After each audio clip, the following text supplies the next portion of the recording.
The New American Standard Bible, copyright by the Lockman Foundation.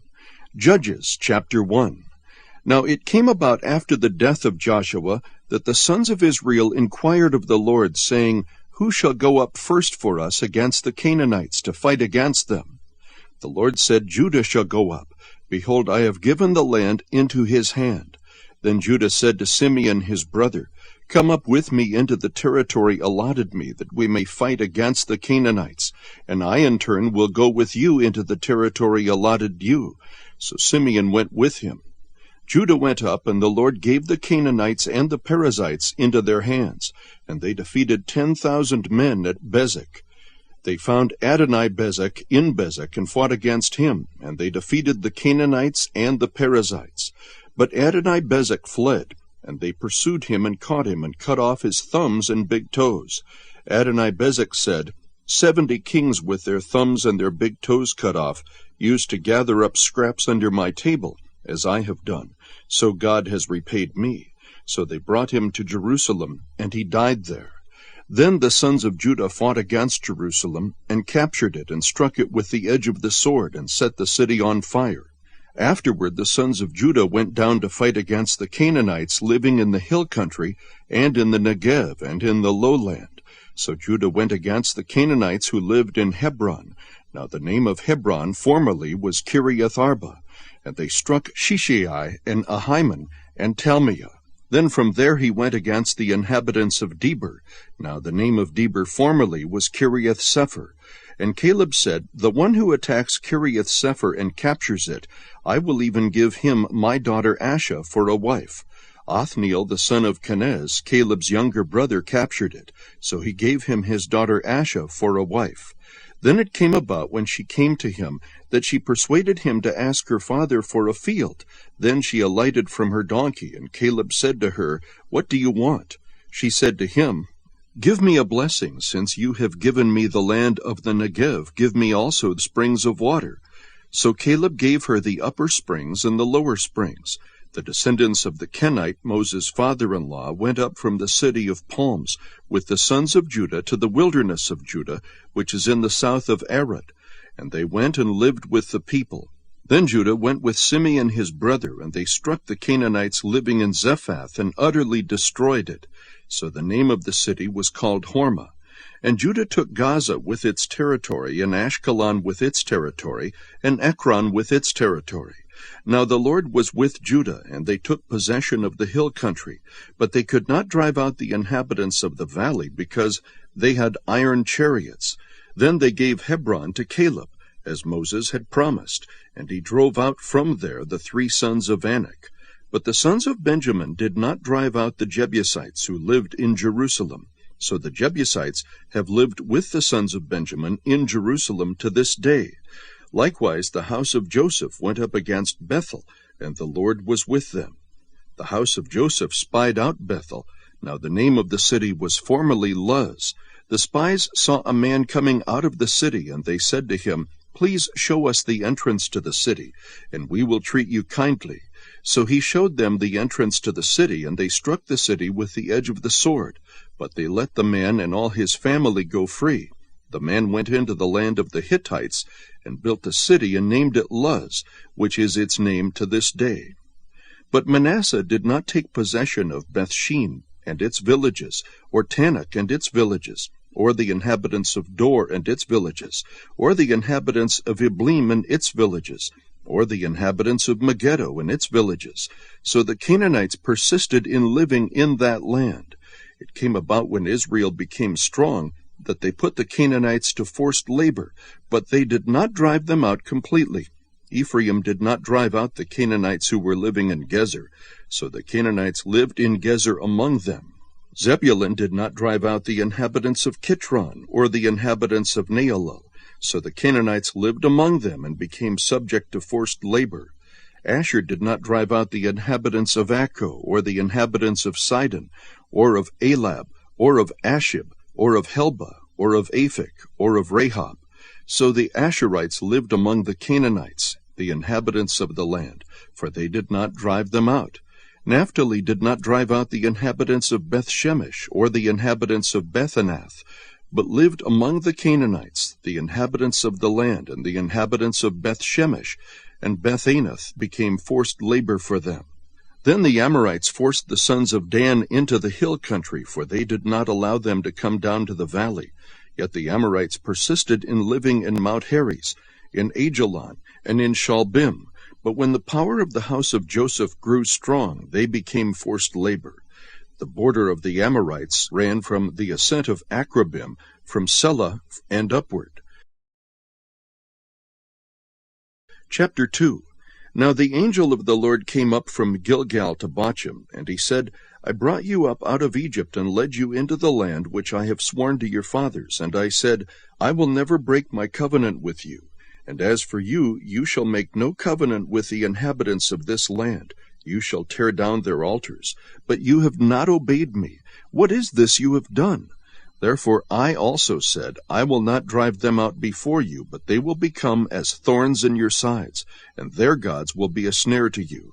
When the angel of the Lord spoke these words to all the sons of Israel, the people lifted up their voices and wept. So they named that place Bochim, and there they sacrificed to the Lord. When Joshua had dismissed the people, the sons of Israel went each to his inheritance to possess the land. The people served the Lord all the days of Joshua, and all the days of the elders who survived Joshua, who had seen all the great work of the Lord which he had done for Israel. Then Joshua the son of Nun, the servant of the Lord, died at the age of 110, and they buried him in the territory of his inheritance in Timnath-Heres, in the hill country of Ephraim, north of Mount Gash. All that generation also were gathered to their fathers, and there arose another generation after them, who did not know the Lord, nor yet the work which he had done for Israel. Then the sons of Israel did evil in the sight of the Lord, and served the Baals. And they forsook the Lord, the God of their fathers, who had brought them out of the land of Egypt, and followed other gods from among the gods of the peoples who were around them, and bowed themselves down to them. Thus they provoked the Lord to anger. So they forsook the Lord, and served Baal and the Ashtaroth.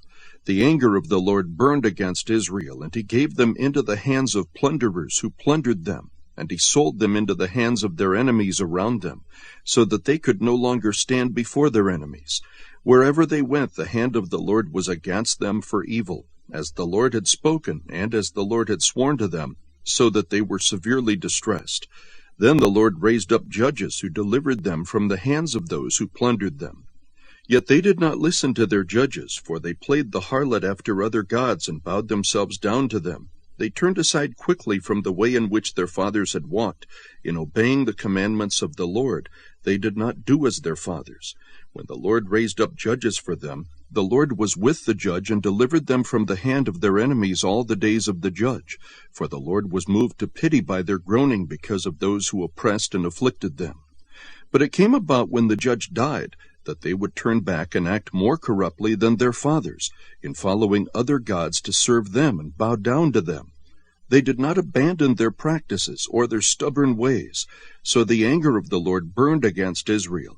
And he said, Because this nation has transgressed my covenant which I commanded their fathers, and has not listened to my voice, I also will no longer drive out before them any of the nations which Joshua left when he died, in order to test Israel by them, whether they will keep the way of the Lord to walk in it as their fathers did, or not. So the Lord allowed those nations to remain, not driving them out quickly, and he did not give them into the hand of Joshua. Chapter 3. Now these are the nations which the Lord left, to test Israel by them, that is, all who had not experienced any of the wars of Canaan, only in order that the generations of the sons of Israel might be taught war, those who had not experienced it formerly. These nations are the 5 lords of the Philistines, and all the Canaanites, and the Sidonians, and the Hivites who lived in Mount Lebanon, from Mount Baal-Hermon as far as Lebo-Hamath. They were for testing Israel, to find out if they would obey the commandments of the Lord, which he had commanded their fathers through Moses. The sons of Israel lived among the Canaanites, the Hittites, the Amorites, the Perizzites, the Hivites, and the Jebusites. And they took their daughters for themselves as wives, and gave their own daughters to their sons, and served their gods. the sons of Israel did what was evil in the sight of the Lord, and forgot the Lord their God, and served the Baals and the Ashtaroth. Then the anger of the Lord was kindled against Israel, so that he sold them into the hands of Cushan-Rishathaim, king of Mesopotamia, and the sons of Israel served Cushan-Rishathaim 8 years. When the sons of Israel cried to the Lord raised up a deliverer for the sons of Israel to deliver them, Othniel the son of Kenaz, Caleb's younger brother. The Spirit of the Lord came upon him, and he judged Israel. When he went out to war, the Lord gave Cushan-Rishathaim, king of Mesopotamia, into his hand, so that he prevailed over Cushan-Rishathaim. Then the land had rest 40 years, and Othniel the son of Kenaz died. Now the sons of Israel again did evil in the sight of the Lord. So the Lord strengthened Eglon, the king of Moab, against Israel, because they had done evil in the sight of the Lord. And he gathered to himself the sons of Ammon and Amalek, and he went and defeated Israel, and they possessed the city of the palm trees. The sons of Israel served Eglon, the king of Moab, 18 years. But when the sons of Israel cried to the Lord raised up a deliverer for them, Ehud the son of Gera, the Benjamite, a left-handed man, and the sons of Israel sent tribute by him to Eglon, the king of Moab. Ehud made himself a sword which had 2 edges, a cubit in length, and he bound it on his right thigh under his cloak. He presented the tribute to Eglon, king of Moab. Now Eglon was a very fat man. It came about when he had finished presenting the tribute that he sent away the people who had carried the tribute. But he himself turned back from the idols which were at Gilgal, and said, I have a secret message for you, O king. And he said, Keep silence. And all who attended him left him. Ehud came to him while he was sitting alone in his cool roof chamber. And Ehud said, I have a message from God for you. And he arose from his seat. Ehud stretched out his left hand, took the sword from his right thigh, and thrust it into his belly. The handle also went in after the blade, and the fat closed over the blade, for he did not draw the sword out of his belly, and the refuse came out. Then Ehud went out into the vestibule, and shut the doors of the roof chamber behind him, and locked them. When he had gone out, his servants came and looked, and behold, the doors of the roof chamber were locked. And they said, He is only relieving himself in the cool room. They waited until they became anxious, but behold, he did not open the doors of the roof chamber. Therefore they took the key and opened them, and behold, their master had fallen to the floor dead. Now Ehud escaped while they were delaying, and he passed by the idols and escaped to Sirah. It came about when he had arrived that he blew the trumpet in the hill country of Ephraim, and the sons of Israel went down with him from the hill country, and he was in front of them. He said to them, Pursue them, for the Lord has given your enemies the Moabites into your hands. So they went down after him, and seized the fords of the Jordan opposite Moab, and did not allow anyone to cross. They struck down at that time about 10,000 Moabites, all robust and valiant men, and no one escaped. So Moab was subdued that day under the hand of Israel, and the land was undisturbed for 80 years. After him came Shamgar the son of Anath, who struck down 600 Philistines with an ox goad, and he also saved Israel. Chapter 4. Then the sons of Israel again did evil in the sight of the Lord, after Ehud died, and the Lord sold them into the hand of Jabin king of Canaan, who reigned in Hazor, and the commander of his army was Sisera, who lived in Harosheth-Hagoyim. The sons of Israel cried to the Lord, for he had 900 iron chariots, and he oppressed the sons of Israel severely for 20 years. Now Deborah, a prophetess, the wife of Lapidoth, was judging Israel at that time. She used to sit under the palm tree of Deborah between Ramah and Bethel in the hill country of Ephraim, and the sons of Israel came up to her for judgment. Now she sent and summoned Barak the son of Abinoam from Kedesh Naphtali, and said to him, Behold, the Lord, the God of Israel, has commanded, Go and march to Mount Tabor, and take with you 10,000 men from the sons of Naphtali, and from the sons of Zebulun. I will draw out to you Sisera, the commander of Jabin's army, with his chariots and his many troops, to the river Kishon, and I will give him into your hand. Then Barak said to her, If you will go with me, then I will go, but if you will not go with me, I will not go. She said, I will surely go with you. Nevertheless, the honor shall not be yours on the journey that you are about to take, for the Lord will sell Sisera into the hands of a woman. Then Deborah arose and went with Barak to Kedesh. Barak called Zebulun and Naphtali together to Kedesh, and 10,000 men went up with him. Deborah also went up with him. Now Heber the Kenite had separated himself from the Kenites, from the sons of Hobab, the father-in-law of Moses, and had pitched his tent as far away as the oak in Zananim, which is near Kedesh. Then they told Sisera that Barak the son of Abinoam had gone up to Mount Tabor. Sisera called together all his chariots, 900 iron chariots, and all the people who were with him, from Harosheth Hagoyim to the river Kishon. Deborah said to Barak, Arise, for this is the day in which the Lord has given Sisera into your hands. Behold, the Lord has gone out before you. So Barak went down from Mount Tabor with 10,000 men following him. The Lord routed Sisera and all his chariots and all his army with the edge of the sword before Barak. And Sisera alighted from his chariot and fled away on foot. But Barak pursued the chariots and the army as far as Harosheth Hagoyim, and all the army of Sisera fell by the edge of the sword. Not even one was left. Now Sisera fled away on foot to the tent of Jael, the wife of Heber the Kenite, for there was peace between Jabin the king of Hazor and the house of Heber the Kenite. Jael went out to meet Sisera, and said to him, Turn aside, my master, turn aside to me, do not be afraid. And he turned aside to her into the tent, and she covered him with a rug. He said to her, Please give me a little water to drink, for I am thirsty. So she opened a bottle of milk and gave him a drink. Then she covered him. He said to her, Stand in the doorway of the tent, and it shall be, if anyone comes and inquires of you, and says, Is there anyone here? that you shall say no. But Jael, Heber's wife, took a tent peg and seized a hammer in her hand, and went secretly to him, and drove the peg into his temple, and it went through into the ground, for he was sound asleep and exhausted, so he died. And behold, as Barak pursued Sisera, Jael came out to meet him, and said to him, Come, and I will show you the man whom you are seeking.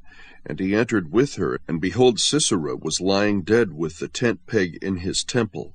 So God subdued on that day Jabin the king of Canaan before the sons of Israel.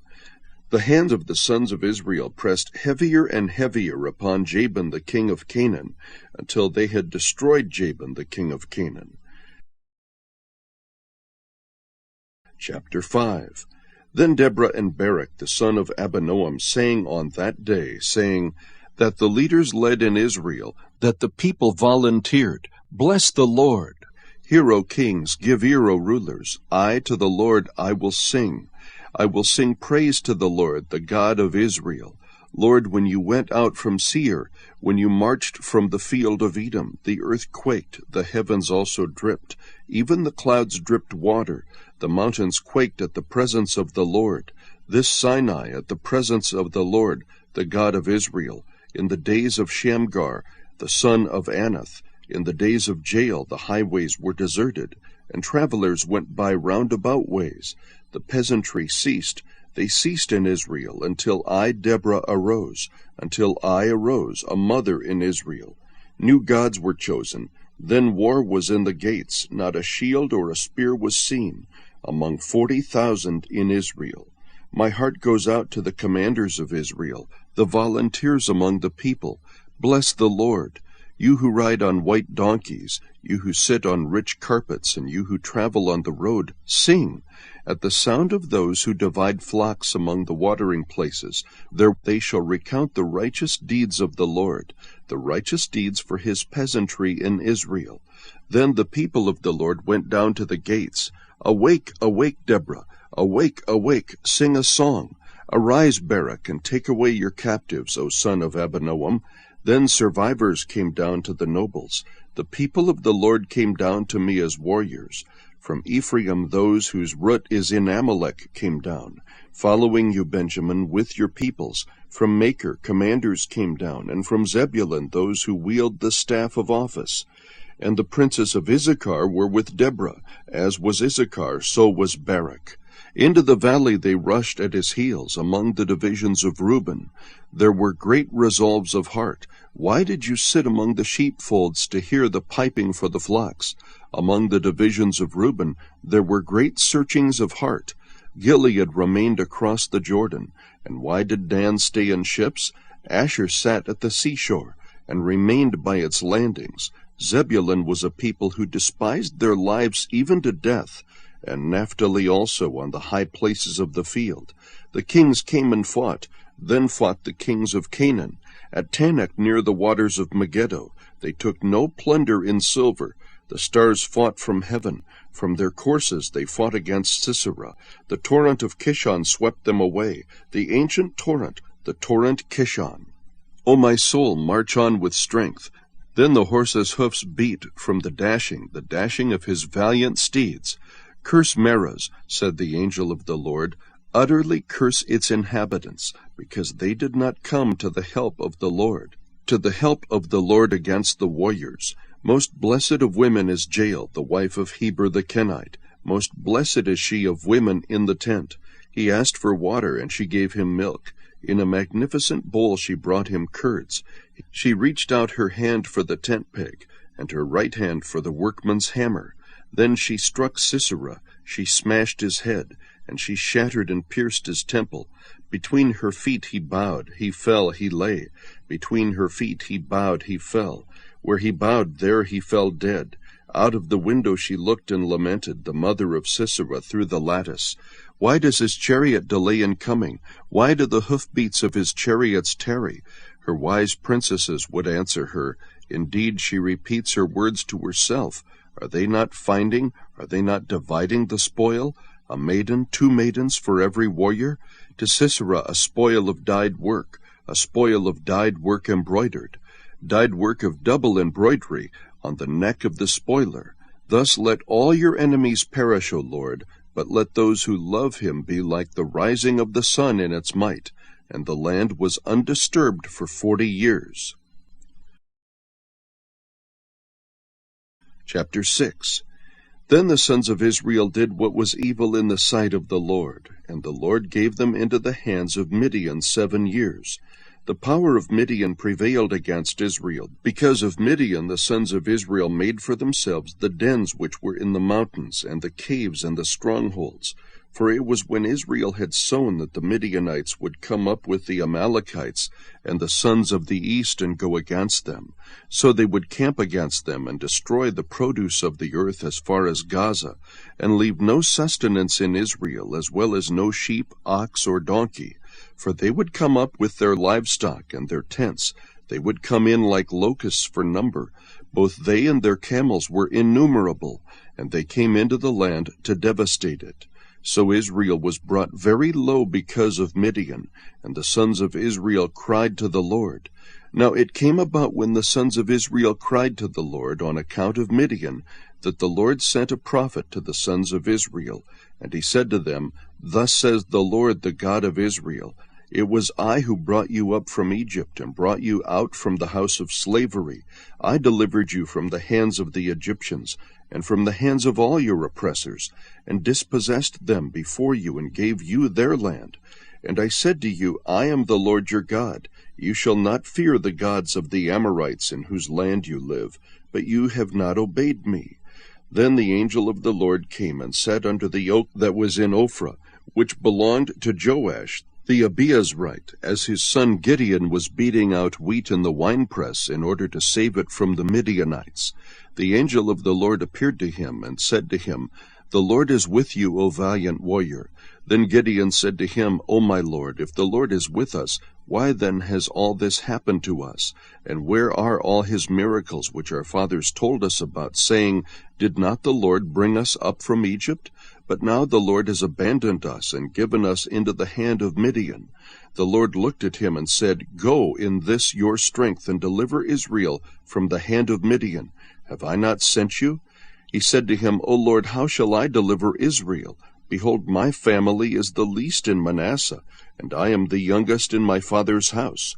But the Lord said to him, Surely I will be with you, and you shall defeat Midian as one man. So Gideon said to him, If now I have found favor in your sight, then show me a sign that it is you who speak with me. Please do not depart from here until I come back to you, and bring out my offering and lay it before you. And he said, I will remain until you return. Then Gideon went in and prepared a young goat and unleavened bread from an ephah of flour. He put the meat in a basket and the broth in a pot, and brought them out to him under the oak and presented them. The angel of God said to him, Take the meat and the unleavened bread and lay them on this rock, and pour out the broth. And he did so. Then the angel of the Lord put out the end of the staff that was in his hand, and touched the meat and the unleavened bread, and fire sprang up from the rock, and consumed the meat and the unleavened bread. Then the angel of the Lord vanished from his sight. When Gideon saw that he was the angel of the Lord, he said, Alas, O Lord God, for now I have seen the angel of the Lord face to face. The Lord said to him, Peace to you, do not fear, you shall not die. Then Gideon built an altar there to the Lord, and named it The Lord is Peace. To this day it is still in Ophrah of the Abiezrites. Now on the same night the Lord said to him, Take your father's bull and a second bull 7 years old, and pull down the altar of Baal which belongs to your father, and cut down the Asherah that is beside it, and build an altar to the Lord your God on the top of this stronghold in an orderly manner, and take a second bull and offer a burnt offering with the wood of the Asherah, which you shall cut down. Then Gideon took 10 men of his servants and did as the Lord had spoken to him, and because he was too afraid of his father's household and the men of the city to do it by day, he did it by night. When the men of the city arose early in the morning, behold, the altar of Baal was torn down, and the Asherah which was beside it was cut down, and the second bull was offered on the altar which had been built. They said to one another, Who did this thing? And when they searched about and inquired, they said, Gideon the son of Joash did this thing. Then the men of the city said to Joash, Bring out your son that he may die, for he has torn down the altar of Baal, and indeed he has cut down the Asherah which was beside it. But Joash said to all who stood against him, Will you contend for Baal, or will you deliver him? Whoever will plead for him shall be put to death by morning. If he is a god, let him contend for himself, because someone has torn down his altar. Therefore on that day he named him Jerubbaal. That is to say, let Baal contend against him, because he had torn down his altar. Then all the Midianites and the Amalekites and the sons of the east assembled themselves, and they crossed over and camped in the valley of Jezreel. So the Spirit of the Lord came upon Gideon, and he blew a trumpet, and the Abiezrites were called together to follow him. He sent messengers throughout Manasseh, and they also were called together to follow him. And he sent messengers to Asher, Zebulun, and Naphtali, and they came up to meet them. Then Gideon said to God, If you will deliver Israel through me as you have spoken, behold, I will put a fleece of wool on the threshing floor. If there is dew on the fleece only, and it is dry on all the ground, then I will know that you will deliver Israel through me, as you have spoken. And it was so.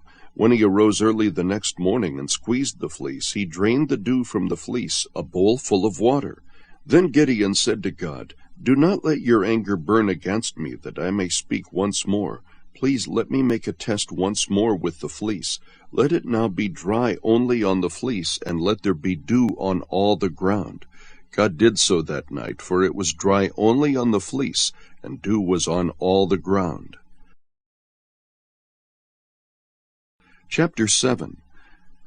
Then Jerubbaal, that is Gideon, and all the people who were with him rose early and camped beside the spring of Harod, and the camp of Midian was on the north side of them by the hill of Moreh in the valley. The Lord said to Gideon, The people who are with you are too many for me to give Midian into their hands, for Israel would become boastful, saying, My own power has delivered me. Now therefore come, proclaim in the hearing of the people, saying, Whoever is afraid and trembling, let him return and depart from Mount Gilead. So 22,000 people returned, but 10,000 remained. Then the Lord said to Gideon, "The people are still too many. Bring them down to the water, and I will test them for you there. Therefore it shall be that he of whom I say to you, 'This one shall go with you,' he shall go with you. But every one of whom I say to you, 'This one shall not go with you,' he shall not go." So he brought the people down to the water, and the Lord said to Gideon, "You shall separate every one who laps the water with his tongue as a dog laps, as well as every one who kneels to drink." Now the number of those who lapped, putting their hand to their mouth, was 300 men, but all the rest of the people kneeled to drink water. The Lord said to Gideon, "I will deliver you with the 300 men who lapped, and will give the Midianites into your hands. So let all the other people go, each man to his home."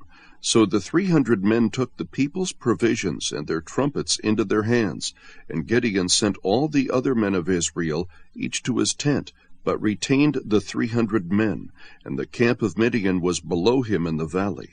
Now the same night it came about that the Lord said to him, "Arise, go down against the camp, for I have given it into your hands.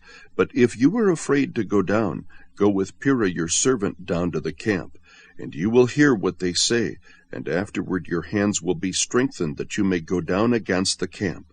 So he went with Purah his servant down to the outposts of the army that was in the camp.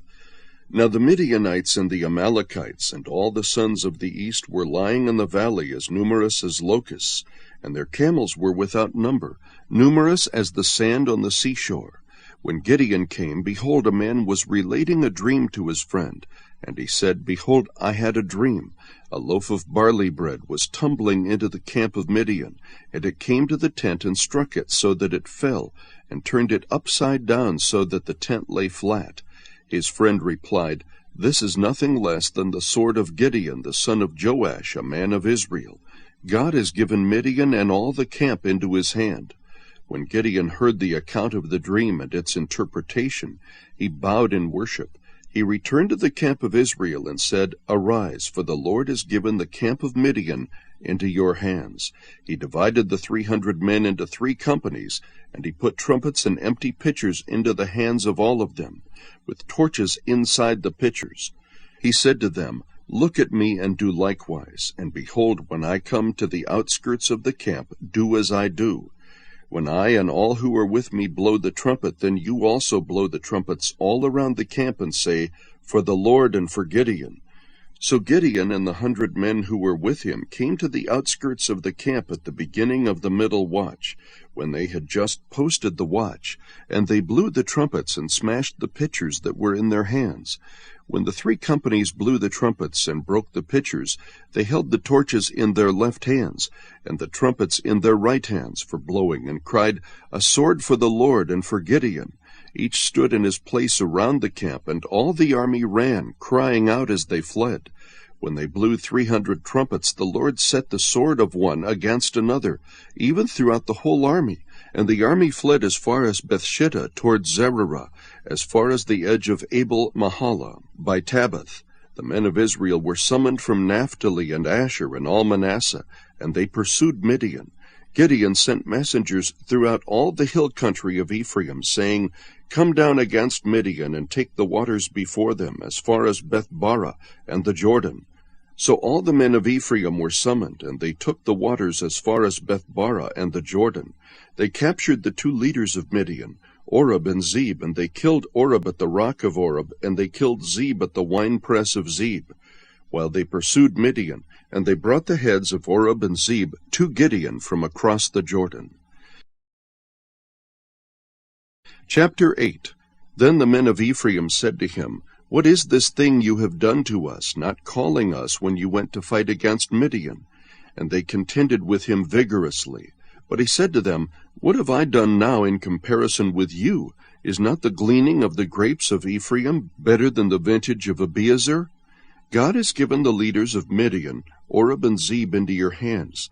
And what was I able to do in comparison with you?" Then their anger toward him subsided when he said that. Then Gideon and the 300 men who were with him came to the Jordan and crossed over, weary yet pursuing. He said to the men of Succoth, "Please give loaves of bread to the people who are following me, for they are weary, and I am pursuing Zebah and Zalmunna, the kings of Midian. The leaders of Succoth said, Are the hands of Zebah and Zalmunna already in your hands, that we should give bread to your army? Gideon said, All right, when the Lord has given Zebah and Zalmunna into my hand, then I will thrash your bodies with the thorns of the wilderness and with briars. He went up from there to Penuel, and spoke similarly to them, and the men of Penuel answered him just as the men of Succoth had answered. So he spoke also to the men of Penuel, saying, When I return safely, I will tear down this tower. Now Zebah and Zalmunna were in Karkor, and their armies with them about 15,000 men, all who were left of the entire army of the sons of the east, for the fallen were 120,000 swordsmen.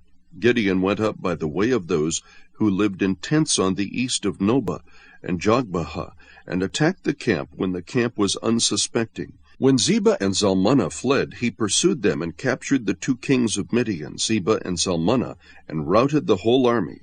Then Gideon the son of Joash returned from the battle by the ascent of Heres. And he captured a youth from Succoth, and questioned him. Then the youth wrote down for him the princess of Succoth, and its elders, 77 men. He came to the men of Succoth, and said, Behold Zebah and Zalmunna, concerning whom you taunted me, saying, Are the hands of Zebah and Zalmunna already in your hand, that we should give bread to your men who are weary? He took the elders of the city, and thorns of the wilderness and briars, and he disciplined the men of Succoth with them. He tore down the tower of Penuel, and killed the men of the city. Then he said to Zebah and Zalmunna, What kind of men were they whom you killed at Tabor? And they said, They were like you, each one resembling the son of a king. He said, They were my brothers, the sons of my mother. As the Lord lives, if only you had let them live, I would not kill you. So he said to Jether his firstborn, Rise, kill them. But the youth did not draw his sword, for he was afraid, because he was still a youth. Then Zebah and Zalmunna said, Rise up yourself and fall on us, for as the man so is his strength. So Gideon arose and killed Zebah and Zalmunna, and took the crescent ornaments which were on their camels' necks. Then the men of Israel said to Gideon, Rule over us, both you and your son, also your son's son, for you have delivered us from the hand of Midian. But Gideon said to them, I will not rule over you, nor shall my son rule over you. The Lord shall rule over you. Yet Gideon said to them, I would request of you that each of you give me an earring from his spoil, for they had gold earrings, because they were Ishmaelites. They said, We will surely give them. So they spread out a garment, and every one of them threw an earring there from his spoil. The weight of the gold earrings that he requested was 1,700 shekels of gold, besides the crescent ornaments and the pendants and the purple robes which were on the kings of Midian, and besides the neckbands that were on their camels' necks. Gideon made it into an ephod, and placed it in his city, Ophrah, and all Israel played the harlot with it there, so that it became a snare to Gideon and his household. So Midian was subdued before the sons of Israel, and they did not lift up their heads any more, and the land was undisturbed for 40 years in the days of Gideon. Then Jerubbaal the son of Joash went and lived in his own house. Now Gideon had 70 sons who were his direct descendants, for he had many wives. His concubine, who was in Shechem, also bore him a son, and he named him Abimelech.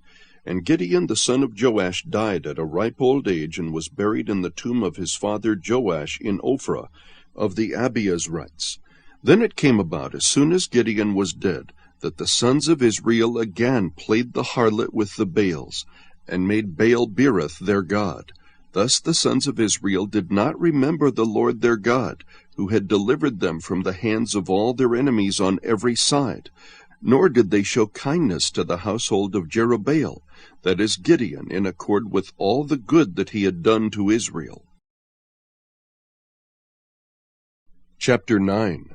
And Abimelech the son of Jerubbaal went to Shechem to his mother's relatives, and spoke to them and to the whole clan of the household of his mother's fathers, saying, Speak now in the hearing of all the leaders of Shechem.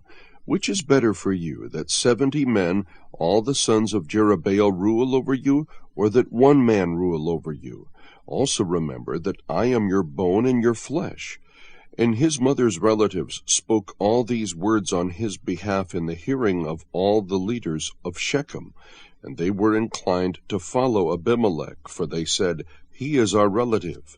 They gave him 70 pieces of silver from the house of Baal-berith, with which Abimelech hired worthless and reckless fellows, and they followed him.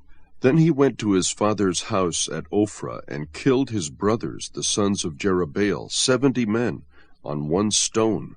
But Jotham, the youngest son of Jerubbaal, was left, for he hid himself. All the men of Shechem and all Beth Millo assembled together, and they went and made Abimelech king by the oak of the pillar which was in Shechem. Now when they told Jotham, he went and stood on the top of Mount Gerizim, and lifted his voice, and called out. Thus he said to them, "Listen to me, O men of Shechem, that God may listen to you." Once the trees went forth to anoint a king over them, and they said to the olive tree, "Reign over us." But the olive tree said to them, "Shall I leave my fatness with which God and men are honored, and go to wave over the trees?" Then the trees said to the fig tree, "You come, reign over us." But the fig tree said to them, "Shall I leave my sweetness and my good fruit, and go to wave over the trees?" Then the trees said to the vine, "You come, reign over us." But the vine said to them, "Shall I leave my new wine, which cheers God and men, and go to wave over the trees?" Finally all the trees said to the bramble, "You come, reign over us." The bramble said to the trees, "If in truth you are anointing me as king over you, come and take refuge in my shade. But if not, may fire come out from the bramble and consume the cedars of Lebanon. Now therefore, if you have dealt in truth and integrity in making Abimelech king, and if you have dealt well with Jerubbaal and his house, and have dealt with him as he deserved, for my father fought for you and risked his life and delivered you from the hand of Midian. But you have risen against my father's house today, and have killed his sons, 70 men on one stone, and have made Abimelech the son of his maidservant king over the men of Shechem, because he is your relative. If then you have dealt in truth and integrity with Jerubbaal and his house this day, rejoice in Abimelech, and let him also rejoice in you. But if not, let fire come out from Abimelech and consume the men of Shechem and Beth Millo, and let fire come out from the men of Shechem and from Beth Millo and consume Abimelech." Then Jotham escaped and fled, and went to Beer, and remained there because of Abimelech his brother. Now Abimelech ruled over Israel 3 years. Then God sent an evil spirit between Abimelech and the men of Shechem, and the men of Shechem dealt treacherously with Abimelech, so that the violence done to the 70 sons of Jerubbaal might come, and their blood might be laid on Abimelech their brother, who killed them, and on the men of Shechem, who strengthened his hands to kill his brothers. The men of Shechem set men in ambush against him on the tops of the mountains, and they robbed all who might pass by them along the road. And it was told to Abimelech. Now Gaal the son of Ebed came with his relatives, and crossed over into Shechem, and the men of Shechem put their trust in him. They went out into the field, and gathered the grapes of their vineyards, and trod them, and held a festival. And they went into the house of their God, and ate and drank, and cursed Abimelech. Then Gaal the son of Ebed said, "Who is Abimelech, and who is Shechem, that we should serve him? Is he not the son of Jerubbaal? And is Zebul not his lieutenant? Serve the men of Hamor, the father of Shechem. But why should we serve him? Would therefore that this people were under my authority, then I would remove Abimelech." And he said to Abimelech, "Increase your army, and come out." When Zebul the ruler of the city heard the words of Gaal the son of Ebed, his anger burned. He sent messengers to Abimelech deceitfully, saying, "Behold, Gaal the son of Ebed and his relatives have come to Shechem, and behold, they are stirring up the city against you. Now therefore arise by night, you and the people who are with you, and lie in wait in the field. In the morning, as soon as the sun is up, you shall rise early and rush upon the city, and behold, when he and the people who are with him come out against you, you shall do to them whatever you can." So Abimelech and all the people who were with him arose by night, and lay in wait against Shechem, in 4 companies. Now Gaal the son of Ebed went out and stood in the entrance of the city gate, and Abimelech and the people who were with him arose from the ambush. When Gaal saw the people, he said to Zebul, "Look, people are coming down from the tops of the mountains." But Zebul said to him, "You were seeing the shadow of the mountains, as if they were men." Gaal spoke again and said, "Behold, people are coming down from the highest part of the land, and 1 company comes by the way of the diviner's oak." Then Zebul said to him, "Where is your boasting now with which you said, 'Who is Abimelech, that we should serve him?' Is this not the people whom you despised? Go out now and fight with them." So Gaal went out before the leaders of Shechem and fought with Abimelech. Abimelech chased him, and he fled before him, and many fell wounded up to the entrance of the gate. Then Abimelech remained at Arumah, but Zebul drove out Gaal and his relatives so that they could not remain in Shechem. Now it came about the next day that the people went out to the field, and it was told to Abimelech. So he took his people and divided them into 3 companies, and lay in wait in the field. When he looked and saw the people coming out from the city, he arose against them and slew them. Then Abimelech and the company who was with him dashed forward and stood in the entrance of the city gate. The other 2 companies then dashed against all who were in the field and slew them. Abimelech fought against the city all that day, and he captured the city and killed the people who were in it. Then he razed the city and sowed it with salt. When all the leaders of the tower of Shechem heard of it, they entered the inner chamber of the temple of El-Berith. It was told Abimelech that all the leaders of the tower of Shechem were gathered together.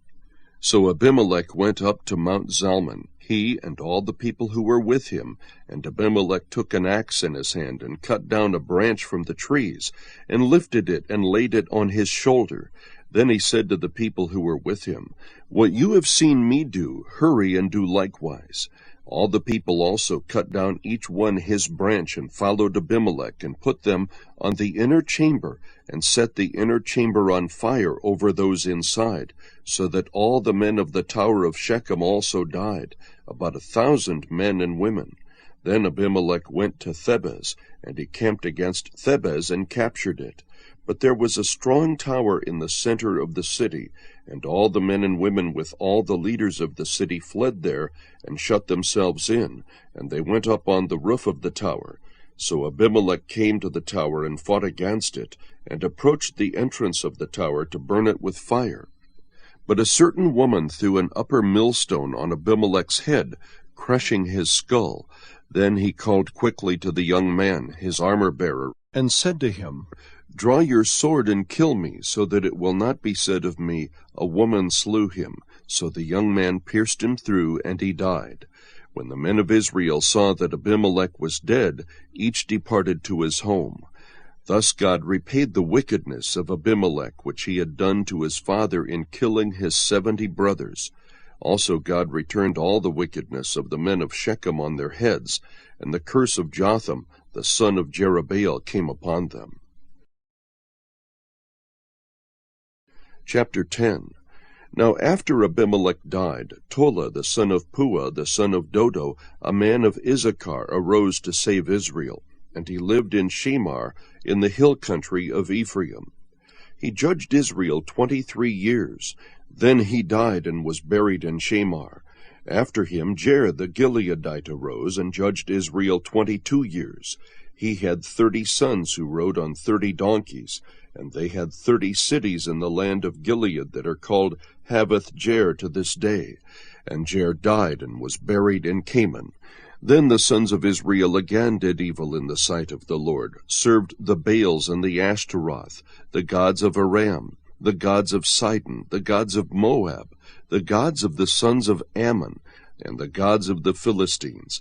Thus they forsook the Lord and did not serve him.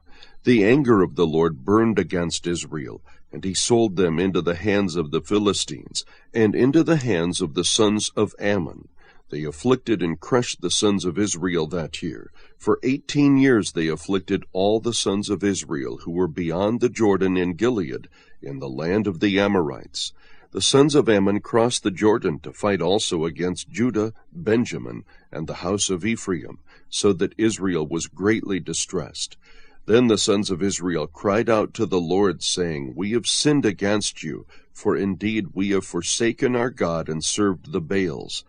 The Lord said to the sons of Israel, Did I not deliver you from the Egyptians, the Amorites, the sons of Ammon, and the Philistines?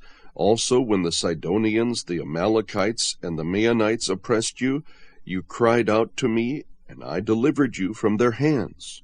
Yet you have forsaken me and served other gods. Therefore I will no longer deliver you. Go and cry out to the gods which you have chosen. Let them deliver you in the time of your distress. The sons of Israel said to the Lord, We have sinned. Do to us whatever seems good to you. Only please deliver us this day. So they put away the foreign gods from among them, and served the Lord, and he could bear the misery of Israel no longer. Then the sons of Ammon were summoned, and they camped in Gilead. And the sons of Israel gathered together, and camped in Mizpah. The people, the leaders of Gilead, said to one another, Who is the man who will begin to fight against the sons of Ammon? He shall become head over all the inhabitants of Gilead. Chapter 11. Now Jephthah the Gileadite was a valiant warrior, but he was the son of a harlot, and Gilead was the father of Jephthah. Gilead's wife bore him sons, and when his wife's sons grew up, they drove Jephthah out, and said to him, You shall not have an inheritance in our father's house, for you are the son of another woman.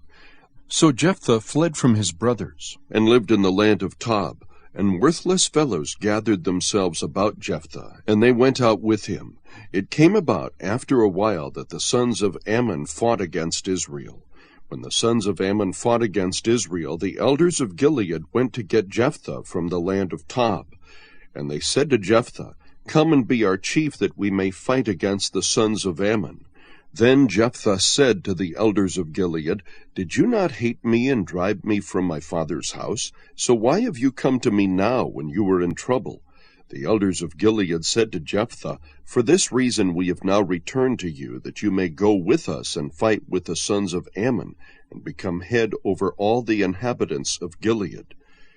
So Jephthah said to the elders of Gilead, If you take me back to fight against the sons of Ammon, and the Lord gives them up to me, will I become your head?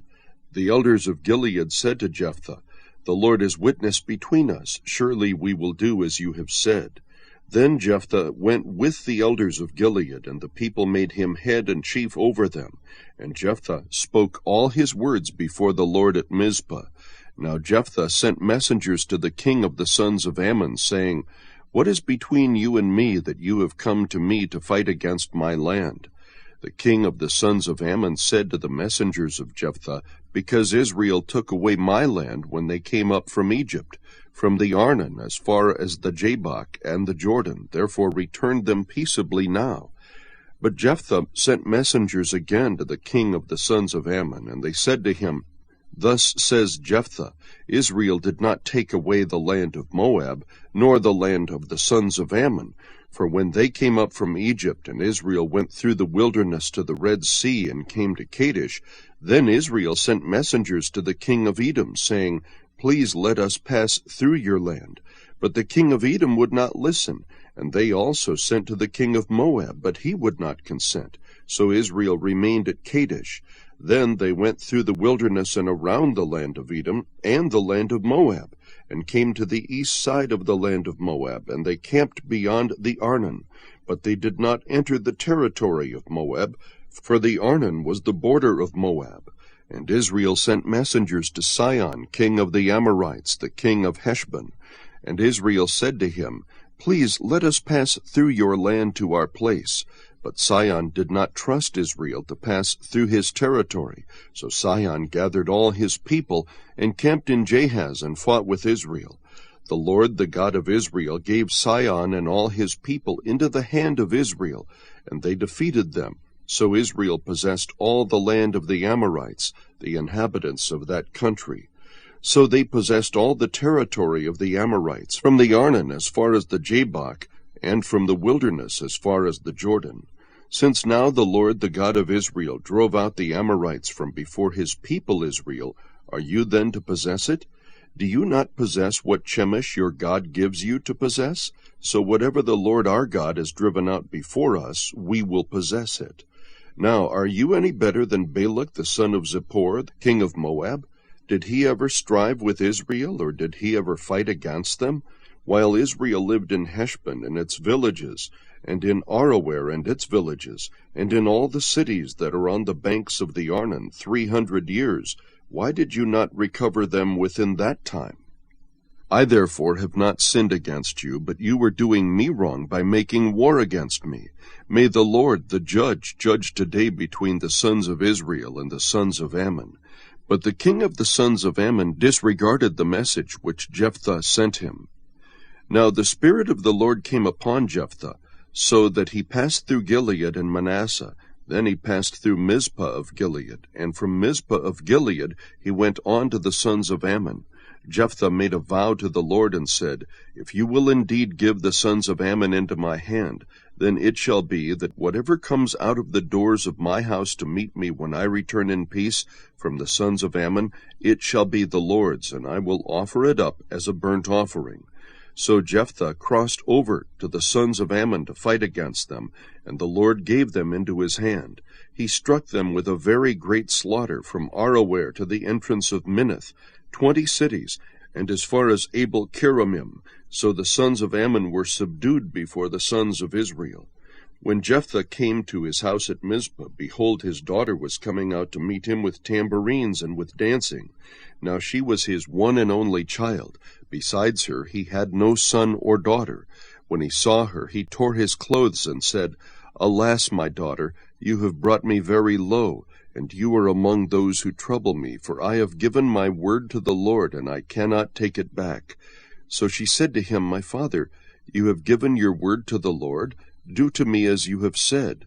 Since the Lord has avenged you of your enemies, the sons of Ammon. She said to her father, Let this thing be done for me. Let me alone 2 months, that I may go to the mountains and weep because of my virginity, I and my companions. Then he said, Go. So he sent her away for 2 months, and she left with her companions, and wept on the mountains because of her virginity. At the end of 2 months she returned to her father, who did to her according to the vow which he had made, and she had no relations with a man. Thus it became a custom in Israel, that the daughters of Israel went yearly to commemorate the daughter of Jephthah the Gileadite 4 days in the year. Chapter 12. Then the men of Ephraim were summoned, and they crossed the Zaphon, and said to Jephthah, Why did you cross over to fight against the sons of Ammon without calling us to go with you? We will burn your house down on you. Jephthah said to them, I and my people were at great strife with the sons of Ammon. When I called you, you did not deliver me from their hand. When I saw that you would not deliver me, I took my life in my hands and crossed over against the sons of Ammon, and the Lord gave them into my hand. Why then have you come up to me this day to fight against me? Then Jephthah gathered all the men of Gilead and fought Ephraim. And the men of Gilead defeated Ephraim, because they said, You were fugitives of Ephraim, O Gileadites, in the midst of Ephraim, and in the midst of Manasseh. The Gileadites captured the fords of the Jordan opposite Ephraim. And it happened, when any of the fugitives of Ephraim said, Let me cross over, the men of Gilead would say to him, Are you an Ephraimite? If he said no, then they would say to him, Say now, Shibboleth. But he said, Sibboleth, for he could not pronounce it correctly. Then they seized him and slew him at the fords of the Jordan. Thus there fell at that time 42,000 of Ephraim. Jephthah judged Israel 6 years. Then Jephthah the Gileadite died, and was buried in one of the cities of Gilead. Now Ibzan of Bethlehem judged Israel after him. He had 30 sons and 30 daughters, whom he gave in marriage outside the family.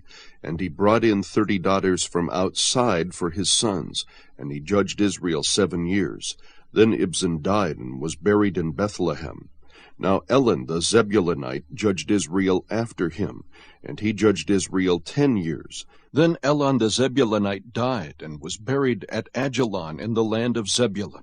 Now Abdon the son of Hillel, the Pirathonite, judged Israel after him.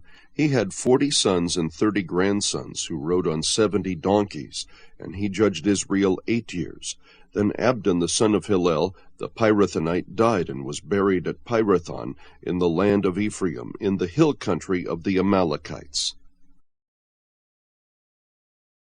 Chapter 13. Now the sons of Israel again did evil in the sight of the Lord, so that the Lord gave them into the hands of the Philistines 40 years. There was a certain man of Zorah, of the family of the Danites, whose name was Manoah, and his wife was barren and had borne no children.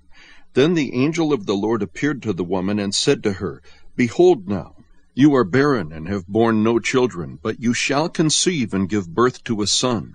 Now therefore be careful not to drink wine or strong drink, nor eat any unclean thing.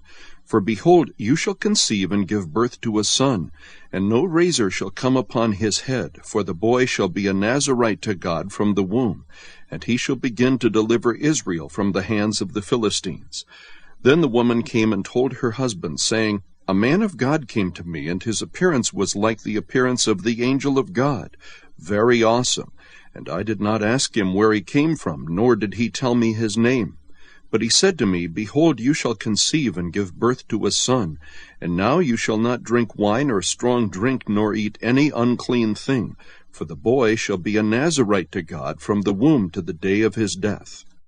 Then Manoah entreated the Lord and said, O Lord, please let the man of God whom you have sent come to us again, that he may teach us what to do for the boy who is to be born. God listened to the voice of Manoah, and the angel of God came again to the woman as she was sitting in the field, but Manoah her husband was not with her. So the woman ran quickly and told her husband, Behold, the man who came the other day has appeared to me. Then Manoah arose and followed his wife, and when he came to the man, he said to him, Are you the man who spoke to the woman? And he said, I am. Manoah said, Now when your words come to pass, what shall be the boy's mode of life and his vocation? So the angel of the Lord said to Manoah, Let the woman pay attention to all that I said. She should not eat anything that comes from the vine, nor drink wine or strong drink, nor eat any unclean thing. Let her observe all that I commanded. Then Manoah said to the angel of the Lord, Please let us detain you so that we may prepare a young goat for you. The angel of the Lord said to Manoah, Though you detain me, I will not eat your food, but if you prepare a burnt offering, then offer it to the Lord. For Manoah did not know that he was the angel of the Lord. Manoah said to the angel of the Lord, What is your name, so that when your words come to pass we may honor you? But the angel of the Lord said to him, Why do you ask my name, seeing it is wonderful? So Manoah took the young goat with the grain offering, and offered it on the rock to the Lord. And he performed wonders while Manoah and his wife looked on. For it came about when the flame went up from the altar toward heaven, that the angel of the Lord ascended in the flame of the altar. When Manoah and his wife saw this, they fell on their faces to the ground. Now the angel of the Lord did not appear to Manoah or his wife again. Then Manoah knew that he was the angel of the Lord. So Manoah said to his wife, We will surely die, for we have seen God. But his wife said to him, If the Lord had desired to kill us, he would not have accepted a burnt offering and a grain offering from our hands, nor would he have shown us all these things, nor would he have let us hear things like this at this time. Then the woman gave birth to a son, and named him Samson. And the child grew up, and the Lord blessed him. And the Spirit of the Lord began to stir him in Mahanedon between Zorah and Eshtaol. Chapter 14. Then Samson went down to Timnah, and saw a woman in Timnah, one of the daughters of the Philistines. So he came back and told his father and mother, I saw a woman in Timnah, one of the daughters of the Philistines. Now therefore get her for me as a wife. Then his father and his mother said to him, Is there no woman among the daughters of your relatives, or among all our people, that you go to take a wife from the uncircumcised Philistines? But Samson said to his father, Get her for me, for she looks good to me. However, his father and mother did not know that it was of the Lord, for he was seeking an occasion against the Philistines. Now at that time the Philistines were ruling over Israel. Then Samson went down to Timnah with his father and mother, and came as far as the vineyards of Timnah. And behold, a young lion came roaring toward him. The Spirit of the Lord came upon him mightily, so that he tore him as one tears a young goat, though he had nothing in his hand. But he did not tell his father or mother what he had done. So he went down and talked to the woman, and she looked good to Samson. When he returned later to take her, he turned aside to look at the carcass of the lion, and behold, a swarm of bees and honey were in the body of the lion. So he scraped the honey into his hands and went on, eating as he went. When he came to his father and mother, he gave some to them, and they ate it. But he did not tell them that he had scraped the honey out of the body of the lion. Then his father went down to the woman, and Samson made a feast there, for the young men customarily did this. When they saw him, they brought 30 companions to be with him. Then Samson said to them, "Let me now propound a riddle to you. If you will indeed tell it to me within the 7 days of the feast, and find it out, then I will give you 30 linen wraps and 30 changes of clothes. But if you are unable to tell me, then you shall give me 30 linen wraps and 30 changes of clothes." And they said to him, "Propound your riddle, that we may hear it." So he said to them, "Out of the eater came something to eat, and out of the strong came something sweet." But they could not tell the riddle in 3 days.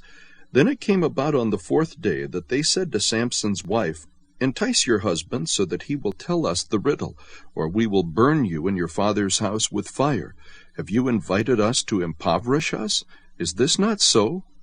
Samson's wife wept before him and said, "You only hate me, and you do not love me. You have propounded a riddle to the sons of my people, and have not told it to me." And he said to her, "Behold, I have not told it to my father or mother, so should I tell you?"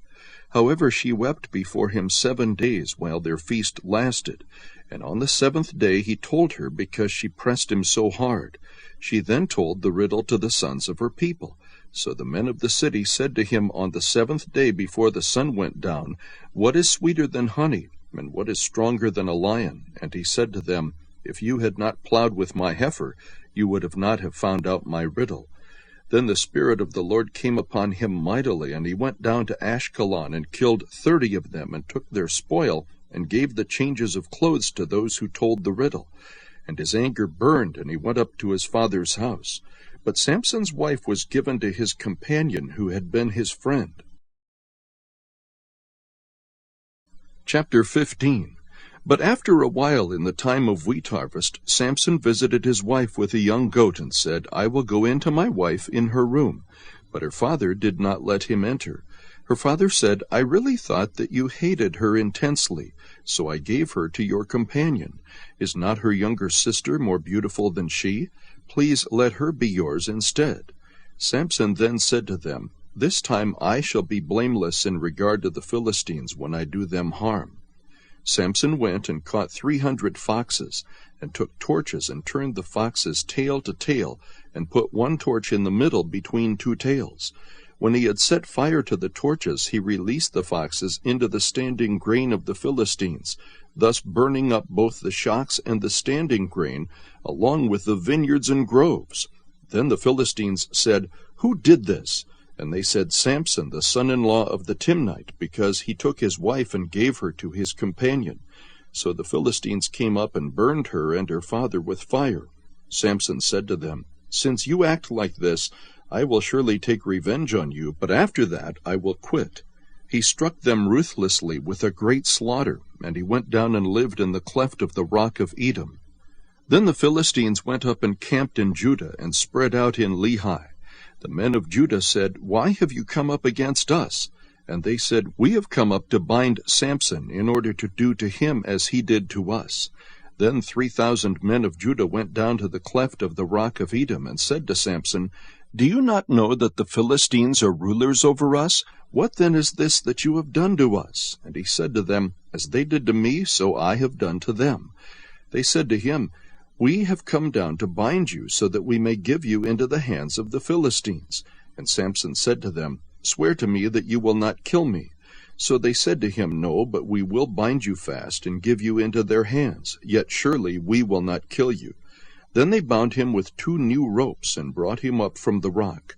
When he came to Lehi, the Philistines shouted as they met him, and the Spirit of the Lord came upon him mightily, so that the ropes that were on his arms were as flax that is burned with fire, and his bonds dropped from his hands. He found a fresh jawbone of a donkey. So he reached out and took it and killed 1,000 men with it.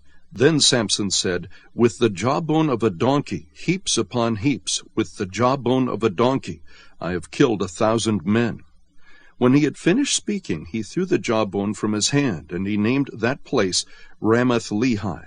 Then he became very thirsty, and he called to the Lord and said, "You have given this great deliverance by the hand of your servant, and now shall I die of thirst and fall into the hands of the uncircumcised?" But God split the hollow place that is in Lehi, so that water came out of it. When he drank, his strength returned, and he revived. Therefore he named it En-Hakkor, which is in Lehi to this day. So he judged Israel 20 years in the days of the Philistines. Chapter 16. Now Samson went to Gaza, and saw a harlot there, and went into her. When it was told to the Gazites, saying, "Samson has come here," they surrounded the place, and lay in wait for him all night at the gate of the city. And they kept silent all night, saying, "Let us wait until the morning light, then we will kill him." Now Samson lay until midnight, and at midnight he arose and took hold of the doors of the city gate and the 2 posts, and pulled them up along with the bars. Then he put them on his shoulders, and carried them up to the top of the mountain which is opposite Hebron. After this it came about that he loved a woman in the valley of Sorek, whose name was Delilah. The lords of the Philistines came up to her, and said to her, "Entice him, and see where his great strength lies, and how we may overpower him, that we may bind him to afflict him. Then we will each give you 1,100 pieces of silver." So Delilah said to Samson, "Please tell me where your great strength is, and how you may be bound to afflict you." Samson said to her, "If they bind me with 7 fresh cords that have not been dried, then I will become weak and be like any other man." Then the lords of the Philistines brought up to her 7 fresh cords that had not been dried, and she bound him with them. Now she had men lying in wait in an inner room, and she said to him, "The Philistines are upon you, Samson." But he snapped the cords as a string of tow snaps when it touches fire, so his strength was not discovered. Then Delilah said to Samson, "Behold, you have deceived me and told me lies. Now please tell me how you may be bound." He said to her, "If they bind me tightly with new ropes which have not been used, then I will become weak and be like any other man." So Delilah took new ropes and bound him with them, and said to him, "The Philistines are upon you, Samson." For the men were lying in wait in the inner room, but he snapped the ropes from his arms like a thread. Then Delilah said to Samson, "Up to now you have deceived me and told me lies. Tell me how you may be bound." And he said to her, "If you weave the 7 locks of my hair with the web, and fasten it with a pin, then I will become weak and be like any other man." So while he slept, Delilah took the 7 locks of his hair and wove them into the web, and she fastened it with the pin, and said to him, "The Philistines are upon you, Samson." But he awoke from his sleep and pulled out the pin of the loom and the web. Then she said to him, "How can you say I love you when your heart is not with me? You have deceived me these 3 times, and have not told me where your great strength is." It came about when she pressed him daily with her words and urged him, that his soul was annoyed to death. So he told her all that was in his heart, and said to her, "A razor has never come on my head, for I have been a Nazirite to God from my mother's womb. If I am shaved, then my strength will leave me, and I will become weak and be like any other man." When Delilah saw that he had told her all that was in his heart, she sent and called the lords of the Philistines, saying, "Come up once more, for he has told me all that is in his heart." Then the lords of the Philistines came up to her, and brought the money in their hands. She made him sleep on her knees, and called for a man, and had him shave off the 7 locks of his hair. Then she began to afflict him, and his strength left him. She said, "The Philistines are upon you, Samson." And he awoke from his sleep, and said, "I will go out as at other times, and shake myself free." But he did not know that the Lord had departed from him. Then the Philistines seized him, and gouged out his eyes. And they brought him down to Gaza, and bound him with bronze chains, and he was a grinder in the prison. However, the hair of his head began to grow again after it was shaved off. Now the lords of the Philistines assembled to offer a great sacrifice to Dagon their god, and to rejoice, for they said, Our God has given Samson, our enemy, into our hands. When the people saw him, they praised their God, for they said, Our God has given our enemy into our hands, even the destroyer of our country, who has slain many of us. It so happened, when they were in high spirits, that they said, Call for Samson, that he may amuse us. So they called for Samson from the prison, and he entertained them, and they made him stand between the pillars. Then Samson said to the boy who was holding his hand, Let me feel the pillars on which the house rests, that I may lean against them. Now the house was full of men and women, and all the lords of the Philistines were there. And about 3,000 men and women were on the roof looking on, while Samson was amusing them. Then Samson called to the Lord and said, O Lord God, please remember me, and please strengthen me just this time, O God, that I may at once be avenged of the Philistines for my 2 eyes. Samson grasped the 2 middle pillars on which the house rested, and braced himself against them, the one with his right hand, and the other with his left. And Samson said, Let me die with the Philistines. And he bent with all his might, so that the house fell on the lords and all the people who were in it. So the dead whom he killed at his death were more than those whom he killed in his life. Then his brothers and all his father's household came down, took him, brought him up, and buried him between Zorah and Eshtaol, in the tomb of Manoah his father. Thus he had judged Israel 20 years. Chapter 17. Now there was a man of the hill country of Ephraim whose name was Micah. He said to his mother, The 1,100 pieces of silver which were taken from you, about which you uttered a curse in my hearing, behold, the silver is with me. I took it. And his mother said, Blessed be my son by the Lord. He then returned the 1,100 pieces of silver to his mother, and his mother said, I wholly dedicate the silver from my hand to the Lord for my son, to make a graven image and a molten image. Now therefore I will return them to you.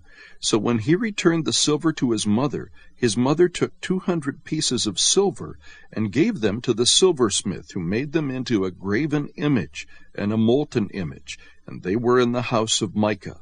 And the man Micah had a shrine, and he made an ephod and household idols, and consecrated one of his sons, that he might become his priest. In those days there was no king in Israel. Every man did what was right in his own eyes. Now there was a young man from Bethlehem in Judah, of the family of Judah, who was a Levite, and he was staying there. Then the man departed from the city, from Bethlehem in Judah, to stay wherever he might find a place.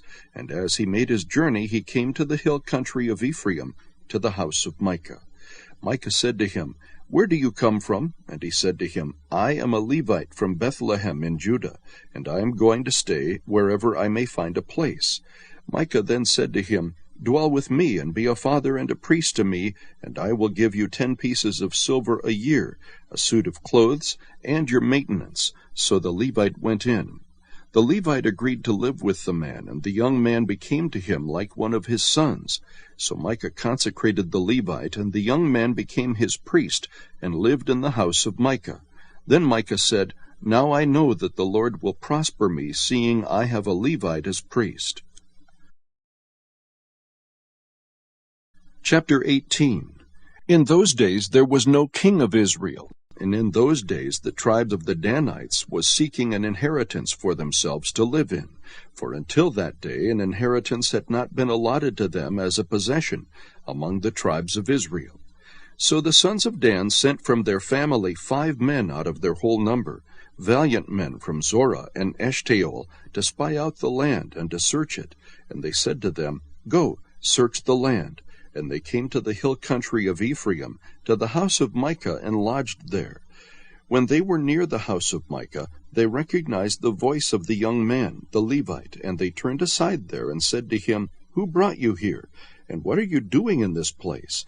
And what do you have here? He said to them, Thus and so has Micah done to me, and he has hired me, and I have become his priest. They said to him, Inquire of God, please, that we may know whether our way on which we are going will be prosperous. The priest said to them, Go in peace, your way in which you are going has the Lord's approval. Then the 5 men departed and came to Laish, and saw the people who were in it living in security, after the manner of the Sidonians, quiet and secure, for there was no ruler humiliating them for anything in the land, and they were far from the Sidonians, and had no dealings with anyone. When they came back to their brothers at Zorah and Eshtaol, their brothers said to them, What do you report? They said, Arise, and let us go up against them, for we have seen the land, and behold, it is very good. And will you sit still? Do not delay to go, to enter, to possess the land. When you enter, you will come to a secure people with a spacious land, for God has given it into your hand, a place where there is no lack of anything that is on the earth.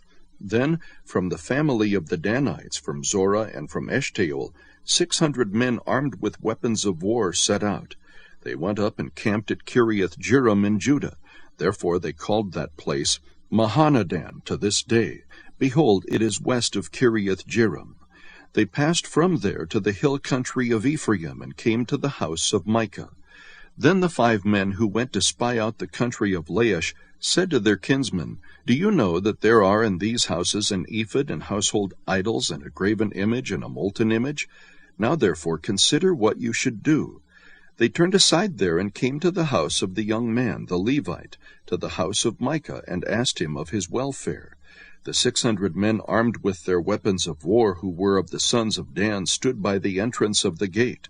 Now the 5 men who went to spy out the land went up and entered there, and took the graven image, and the ephod, and household idols, and the molten image, while the priest stood by the entrance of the gate with the 600 men armed with weapons of war. When these went into Micah's house, and took the graven image, the ephod, and household idols, and the molten image, the priest said to them, What are you doing? They said to him, Be silent, put your hand over your mouth, and come with us, and be to us a father and a priest.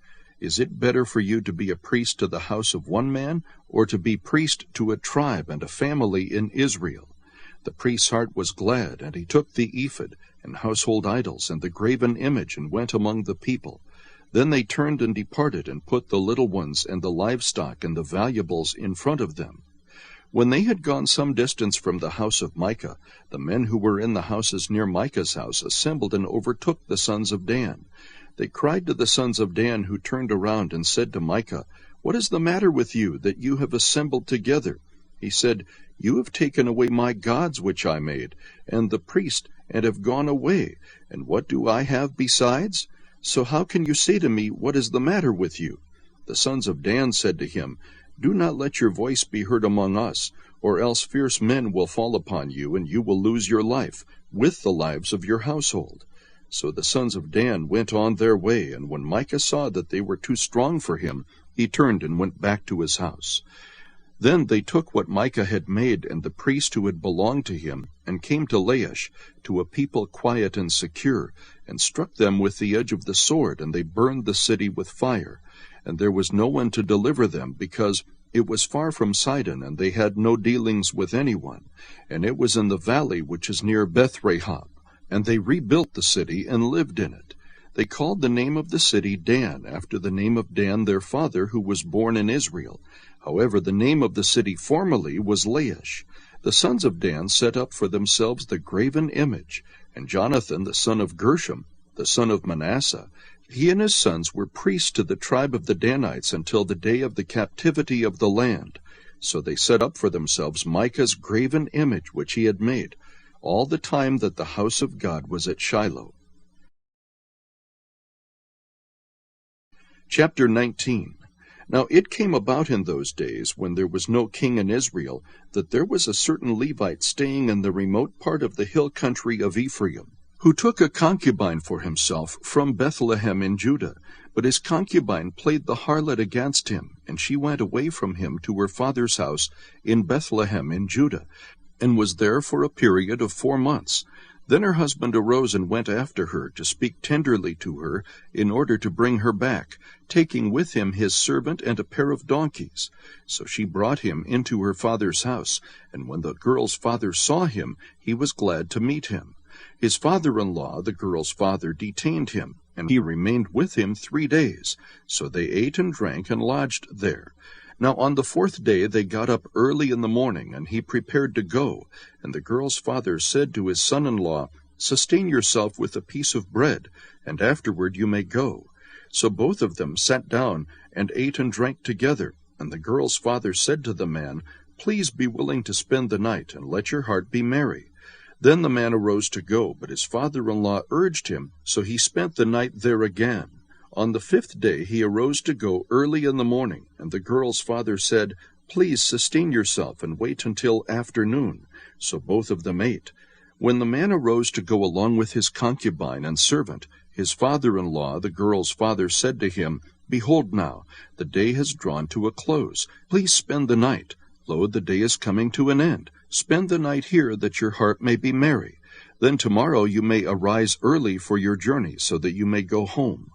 But the man was not willing to spend the night, so he arose and departed, and came to a place opposite Jebus, that is, Jerusalem. And there were with him a pair of saddled donkeys. His concubine also was with him.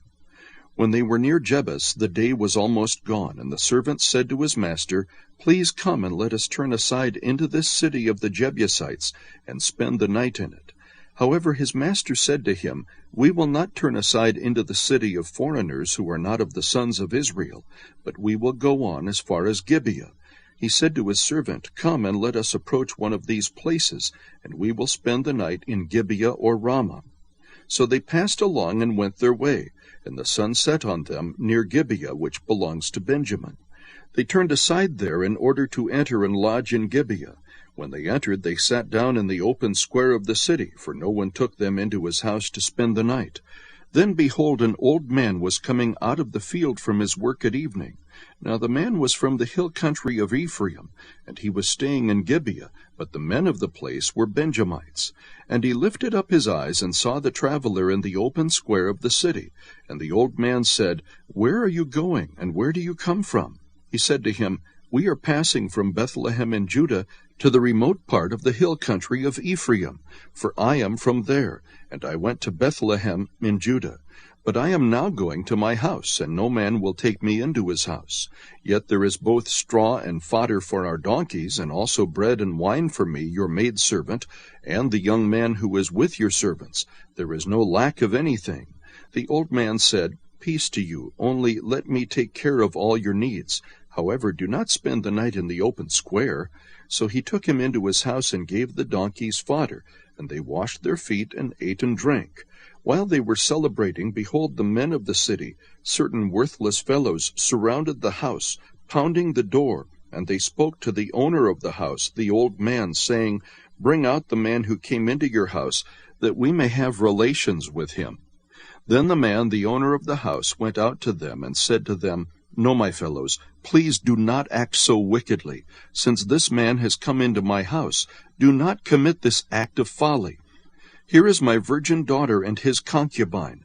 Please let me bring them out, that you may ravish them, and do to them whatever you wish. But do not commit such an act of folly against this man." But the men would not listen to him. So the man seized his concubine and brought her out to them, and they raped her and abused her all night until morning, then let her go at the approach of dawn. As the day began to dawn, the woman came and fell down at the doorway of the man's house, where her master was, until full daylight. When her master arose in the morning and opened the doors of the house and went out to go on his way, then behold, his concubine was lying at the doorway of the house with her hands on the threshold. He said to her, "Get up and let us go." But there was no answer. Then he placed her on the donkey, and the man arose and went to his home. When he entered his house, he took a knife and laid hold of his concubine, and cut her in 12 pieces, limb by limb, and sent her throughout the territory of Israel. All who saw it said, "Nothing like this has ever happened or been seen from the day when the sons of Israel came up from the land of Egypt to this day. Consider it, take counsel, and speak up." Chapter 20. Then all the sons of Israel from Dan to Beersheba, including the land of Gilead, came out, and the congregation assembled as one man to the Lord at Mizpah. The chiefs of all the people, even of all the tribes of Israel, took their stand in the assembly of the people of God, 400,000 foot soldiers who drew the sword. Now the sons of Benjamin heard that the sons of Israel had gone up to Mizpah, and the sons of Israel said, "Tell us, how did this wickedness take place?" So the Levite, the husband of the woman who was murdered, answered and said, "I came with my concubine to spend the night at Gibeah, which belongs to Benjamin. But the men of Gibeah rose up against me and surrounded the house at night because of me. They intended to kill me. Instead, they ravished my concubine so that she died. And I took hold of my concubine and cut her in pieces, and sent her throughout the land of Israel's inheritance, for they have committed a lewd and disgraceful act in Israel. Behold, all you sons of Israel, give your advice and counsel here." Then all the people arose as one man, saying, "Not one of us will go to his tent, nor will any of us return to his house.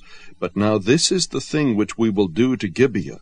We will go up against it by lot, and we will take 10 men out of 100 throughout the tribes of Israel, and 100 out of 1,000, and 1,000 out of 10,000, to supply food for the people, that when they come to Gibeah of Benjamin, they may punish them for all the disgraceful acts that they have committed in Israel." Thus all the men of Israel were gathered against the city, united as one man. Then the tribes of Israel sent men through the entire tribe of Benjamin, saying, "What is this wickedness that has taken place among you? Now then, deliver up the men, the worthless fellows in Gibeah, that we may put them to death and remove this wickedness from Israel." But the sons of Benjamin would not listen to the voice of their brothers, the sons of Israel. The sons of Benjamin gathered from the cities to Gibeah to go out to battle against the sons of Israel. From the cities on that day the sons of Benjamin were numbered 26,000 men who draw the sword, besides the inhabitants of Gibeah, who were numbered 700 choice men. Out of all these people 700 choice men were left-handed. Each one could sling a stone at a hair and not miss. Then the men of Israel besides Benjamin were numbered 400,000 men who draw the sword. All these were men of war. Now the sons of Israel arose, went up to Bethel, and inquired of God, and said, "Who shall go up first for us to battle against the sons of Benjamin?" Then the Lord said, "Judah shall go up first." So the sons of Israel arose in the morning and camped against Gibeah. The men of Israel went out to battle against Benjamin, and the men of Israel arrayed for battle against them at Gibeah. Then the sons of Benjamin came out of Gibeah, and felled to the ground on that day 22,000 men of Israel. But the people, the men of Israel, encouraged themselves, and arrayed for battle again in the place where they had arrayed themselves the first day. The sons of Israel went up and wept before the Lord until evening, and inquired of the Lord, saying, "Shall we again draw near for battle against the sons of my brother Benjamin?" And the Lord said, "Go up against him." Then the sons of Israel came against the sons of Benjamin the second day. Benjamin went out against them from Gibeah the second day, and felled to the ground again 18,000 men of the sons of Israel. All these drew the sword. Then all the sons of Israel and all the people went up and came to Bethel and wept. Thus they remained there before the Lord and fasted that day until evening. And they offered burnt offerings and peace offerings before the Lord. The sons of Israel inquired of the Lord, for the ark of the covenant of God was there in those days. And Phinehas the son of Eleazar, Aaron's son, stood before it to minister in those days, saying, "Shall I yet again go out to battle against the sons of my brother Benjamin, or shall I cease?" And the Lord said, "Go up, for tomorrow I will deliver them into your hand." So Israel set men in ambush around Gibeah. The sons of Israel went up against the sons of Benjamin on the third day, and arrayed themselves against Gibeah, as at other times. The sons of Benjamin went out against the people, and were drawn away from the city, and they began to strike and kill some of the people, as at other times. On the highways, one of which goes up to Bethel, and the other to Gibeah, and in the field about 30 men of Israel. The sons of Benjamin said, "They are struck down before us, as at the first." But the sons of Israel said, "Let us flee, that we may draw them away from the city to the highways." Then all the men of Israel arose from their place, and arrayed themselves at Baal Tamar. And the men of Israel in ambush broke out of their place, even out of Mare Geba. When 10,000 choice men from all Israel came against Gibeah, the battle became fierce. But Benjamin did not know that disaster was close to them. And the Lord struck Benjamin before Israel, so that the sons of Israel destroyed 25,100 men of Benjamin that day, all who draw the sword. So the sons of Benjamin saw that they were defeated, when the men of Israel gave ground to Benjamin, because they relied on the men in ambush whom they had set against Gibeah. The men in ambush hurried and rushed against Gibeah, and the men in ambush also deployed and struck all the city with the edge of the sword. Now the appointed sign between the men of Israel and the men in ambush was that they would make a great cloud of smoke rise from the city.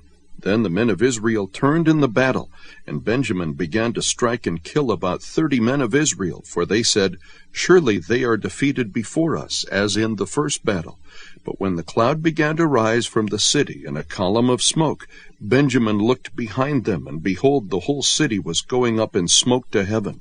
Then the men of Israel turned, and the men of Benjamin were terrified, for they saw that disaster was close to them. Therefore they turned their backs before the men of Israel toward the direction of the wilderness. But the battle overtook them, while those who came out of the cities destroyed them in the midst of them.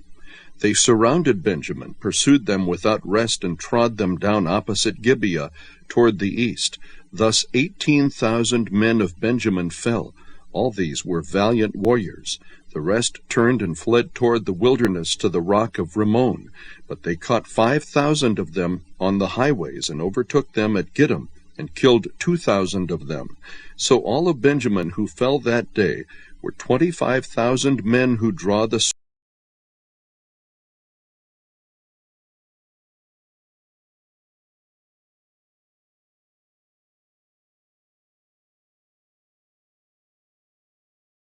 sword. All these were valiant warriors. But 600 men turned and fled toward the wilderness to the rock of Rimmon, and they remained at the rock of Rimmon 4 months. The men of Israel then turned back against the sons of Benjamin, and struck them with the edge of the sword, both the entire city with the cattle, and all that they found. They also set on fire all the cities which they found. Chapter 21. Now the men of Israel had sworn in Mizpah, saying, "None of us shall give his daughter to Benjamin in marriage." So the people came to Bethel, and sat there before God until evening, and lifted up their voices, and wept bitterly. They said, "Why, O Lord God of Israel, has this come about in Israel, so that one tribe should be missing today in Israel?" It came about the next day that the people arose early, and built an altar there, and offered burnt offerings and peace offerings. Then the sons of Israel said, "Who is there among all the tribes of Israel who did not come up in the assembly to the Lord?" For they had taken a great oath concerning him who did not come up to the Lord at Mizpah, saying, "He shall surely be put to death." And the sons of Israel were sorry for their brother Benjamin, and said, "One tribe is cut off from Israel today. What shall we do for wives for those who are left, since we have sworn by the Lord not to give them any of our daughters in marriage?" And they said, "What one is there of the tribes of Israel who did not come up to the Lord at Mizpah?" And behold, no one had come to the camp from Jabesh Gilead to the assembly. For when the people were numbered, behold, not one of the inhabitants of Jabesh Gilead was there. And the congregation sent 12,000 of the valiant warriors there, and commanded them, saying, "Go and strike the inhabitants of Jabesh Gilead with the edge of the sword, with the women and the little ones. This is the thing that you shall do. You shall utterly destroy every man and every woman who has lain with a man." And they found among the inhabitants of Jabesh Gilead 400 young virgins who had not known a man by lying with him. And they brought them to the camp at Shiloh, which is in the land of Canaan. Then the whole congregation sent word and spoke to the sons of Benjamin who were at the rock of Rimmon, and proclaimed peace to them. Benjamin returned at that time, and they gave them the women whom they had kept alive from the women of Jabesh Gilead, yet they were not enough for them. And the people were sorry for Benjamin, because the Lord had made a breach in the tribes of Israel. Then the elders of the congregation said, "What shall we do for wives for those who are left, since the women are destroyed out of Benjamin?" They said there must be an inheritance for the survivors of Benjamin, so that a tribe will not be blotted out from Israel. But we cannot give them wives of our daughters, for the sons of Israel had sworn, saying, "Cursed is he who gives a wife to Benjamin." So they said, "Behold, there is a feast of the Lord from year to year in Shiloh, which is on the north side of Bethel, on the east side of the highway that goes up from Bethel to Shechem, and on the south side of Lebonah." And they commanded the sons of Benjamin, saying, "Go and lie in wait in the vineyards, and watch. And behold, if the daughters of Shiloh come out to take part in the dances, then you shall come out of the vineyards, and each of you shall catch his wife from the daughters of Shiloh, and go to the land of Benjamin. It shall come about, when their fathers or their brothers come to complain to us, that we shall say to them, 'Give them to us voluntarily, because we did not take for each man of Benjamin a wife in battle, nor did you give them to them, else you would now be guilty.' The sons of Benjamin did so, and took wives according to their number from those who danced, whom they carried away. And they went and returned to their inheritance, and rebuilt the cities and lived in them. The sons of Israel departed from there at that time, every man to his tribe and family, and each one of them went out from there to his inheritance. In those days there was no king in Israel. Everyone did what was right in his own eyes.